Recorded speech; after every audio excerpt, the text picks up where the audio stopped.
Do you carry an EDC backpack? Well, you probably should, and I'm gonna show you why by taking you through a tour of what I carry from day to day in my EDC backpack. Now, this is stuff that I don't necessarily carry every day, but it is stuff that is a plus up to my EDC. And if you haven't seen that video, you can go check it out right here. But what this is for is bringing some extra tools, some extra kit in case I get myself into a dicey situation. I like to have these tools in order to keep myself safe and to help other people and potentially help keep them safe. So without further ado, let's get straight into the bag and I'll take you through exactly what I carry every day in my backpack. So let's start with the bag, and I actually featured this bag in a different video, and this is a DBNA 17-inch laptop backpack, but it's so big that I can actually carry everything I need when it comes to staying safe with things like extra guns or extra kit. So this is the bag that I carry, and it fits everything quite nicely, so let's get right into it. We're gonna start with this back compartment here, and this is normally where you would keep an extra pair of shoes if you're traveling and taking this on a plane or something, but I like to carry my ready rig in here, and this is a T-Rex Arms ready rig. I'm gonna take you through it from left to right here, and on the left side's a Baofeng radio. These are really popular for a number of reasons, but the reason I carry a Baofeng is to have a listening tool, again, in case I don't have my phone or anything like that, a listening tool so that I can listen in and monitor on the activity that's going on, or even some kind of public announcement. I also like to carry it as a communication tool so that I can radio back home. I also have one here. If something really crazy is going on, I can radio to my wife and say, here's what's going on, here's when I'll be back home, and I'm on my way back home in case I don't have my phone or something's happening and I just don't have access to that right now. The next thing is a tourniquet. You should always have a tourniquet on you in case you're in a bad situation. I do carry some chem sticks, and these are for a number of things. One is signaling. It can be something as simple as I have a flat tire and I'm on the side of the road. I can lay a few of these out behind my car in order to help signal people to get into another lane. Something as simple as that, or even throwing these into a room and signaling to my teammates that this room has been searched and it's clear, so you don't need to worry about it as much. These have a lot of applications to them, and so they're really handy to have.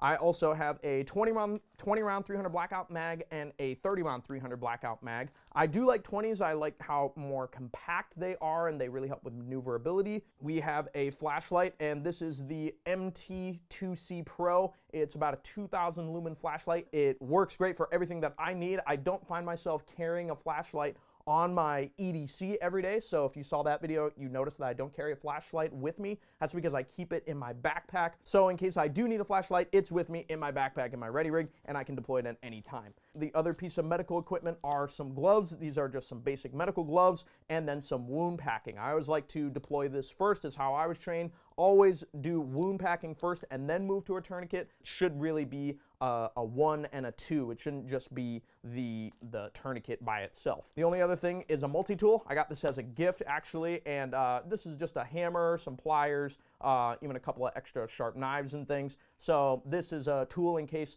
I need to unscrew something or just work on it, do things that you need multi-tools to do. That's what I like to have that for. Over here on the front pouch, there's an extra front pouch that you can get with this. The first thing is a Sharpie, and you should really be sharpening your tourniquet, indicating to whatever medical provider is addressing the patient, indicating how long that tourniquet has been on. So writing that down right as you put it on, very, very important to do. The other thing is some trauma shears. In case you are responding to anybody in any kind of critical bleeding, you should be cutting clothes off of them, inspecting them, making sure that there isn't any other areas that they're bleeding out of. So very important to have some trauma shears. And then the other thing that isn't medical related, but it is survival related, is some water decon kits. So this is just basically some tablets that you can drop into a 30-liter water bottle, and then you have some decontaminated water to drink from. Very useful to have. So you can go a while without food, but you can't go that long without water. So I think water decon is very important to have. Even though I might not put this on all the time, this is still a really handy tool to have as an organizer. So to keep it in my bag, and instead of having all of these different parts spread throughout the bag, most of them are able to be kept right here on the ready rig, and if I need to, I can just put it on at any point very quickly and be able to have all these handy tools with me at any given time. So that's what I really like about the ready rig, and it's really low cost piece of kit that you can use it for a number of different things. So the only other things I like to keep on here are a compass, which is right here, and then some gloves. So these are gloves more for kind of range trips or something like that, because this is the main bag that I take with me to the range, and so most things here are thought of how would I use this at the range as well. Moving on, we have a couple of smaller pockets that I try to keep pretty minimal. This pocket here, I keep a chem stick in case, again, I don't have my flashlight, I haven't deployed that very quickly. I like to keep a chem stick in most of my bag pockets so that I can actually see what is going on inside in case I don't have my flashlight again. Then the only other things in here are something to write on, so a field notes notebook with a pen inside, and then a space blanket. Like I said, with those trauma shears, if you have to cut some clothes off people, that can get very cold, obviously, and so covering them with a space blanket to keep them warm while we're waiting for more, experienced medical providers to show up. Then we have some space blankets to wrap them in, because it does get cold here in Minnesota, no matter what situation you might be in. Before we get to the main pocket, and this I just like to keep really bare, but I do like to keep some Stinger range glasses. They also double as some sunglasses, and these are ballistic rated. They can take shell casings and things like that, so those are very, very handy to have. Moving on to the main pocket here, this is where we have the creme de la creme. This is my 300 Blackout home defense and backpack gun. This was made mostly from parts from AT3, but we do have some other stuff on here. I'm actually going to save this guy for a future video. So if you want to see the full breakdown of this gun, you can go ahead and subscribe right here. But the basics are, it's a 7.5-inch 300 Blackout gun. The reason it's 300 Blackout is because 300 Blackout performs very well in a much shorter barrel. It is also a really easy cartridge to suppress, and so that's another reason why I have it here. And then I have a folding stock adapter. This is the Sullivan folding stock adapter, so that I can put it in my backpack and keep everything nice and concealed. So I love this gun to death.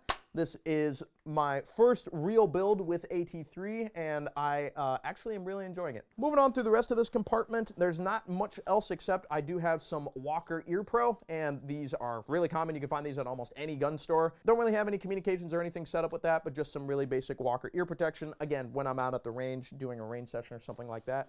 The only other thing I like to have, and this is for our filmmakers out there, I like to carry with me my drone kit, and this isn't actually for filmmaking as much as protection. So in case there's something like a natural disaster, or if there's maybe a large traffic stop or something like a riot, then I can actually put this guy in the air fairly quickly and be able to see what's going on and be able to diagnose a problem and maybe run in the opposite direction is probably what I would do. As we've seen with recent developments, drones have become a very, very handy tool for surveillance, but also military applications. And so I feel like carrying one with me almost every day gives me a real advantage over people, gives me an eye in the sky, and it might just be that little edge that I need in order to escape or evade a bad situation. So that's what I carry with me in this bag every day, but I do oftentimes go on trips with this bag. I do often like to game or take extra camera equipment, and I do like to use this bag as kind of my weekend bag and take it on different trips with me. So if you guys want to see how I use it in that kind of application, you can go ahead and check out this video right here.